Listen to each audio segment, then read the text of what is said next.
Um detalhe importante a ser considerado na organização de documentos por nomes de pessoas é o aparecimento de sobrenomes de parentesco. Sobrenomes de parentesco são aqueles que aparecem no final do nome do indivíduo e determinam que ele tem o mesmo nome de um parente. Exemplo, filho, júnior, neto, sobrinho. A regra para esse caso diz que no aparecimento de sobrenomes de parentesco, esses vão para o início, só que deve ser acompanhados do sobrenome anterior. No exemplo, nós vemos o seguinte: Márcio Cerqueira Sobrinho. Último sobrenome, sobrinho, é um sobrenome de parentesco. Então ele deve ser organizado da seguinte forma: vão para o início, Cerqueira e sobrinho. Então ficaria Cerqueira Sobrinho, vírgula Márcio. Então a regra básica é essa: sobrenomes de parentesco vão para o início, acompanhados do sobrenome anterior. Outro detalhe importante é quando na organização dos nomes, esses vierem acompanhados do título do sujeito. Exemplo, ministro, doutor, general, professor, presidente. A regra diz o seguinte: quando se organizam nomes em que esteja inserido o título do indivíduo, esse título deve ser ignorado, ele não deve ser considerado. Ele vai para o final, entre parênteses.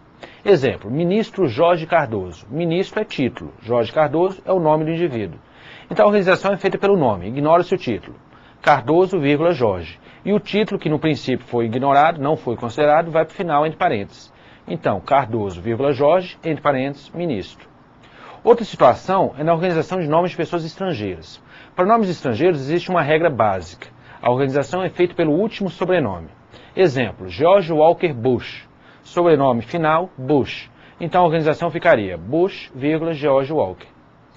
A exceção, no caso dos sobrenomes estrangeiros, fica por conta dos nomes espanhóis ou orientais. Nesse caso, tem que se tomar cuidado. No caso dos sobrenomes espanhóis, a organização é feita pelos dois últimos sobrenomes. Então, quando se organiza arquivo, a organização é feita por nomes de pessoas. E houver pessoas espanholas, ou de países que falam a língua espanhola, que são os casos dos hispânicos, a organização é feita pelos dois últimos sobrenomes. Exemplo, Henrique Gutierrez Salazar. Ao organizar um documento desse indivíduo, a organização é feita da seguinte forma: Gutierrez Salazar, vírgula, Henrique. A outra exceção são sobrenomes orientais.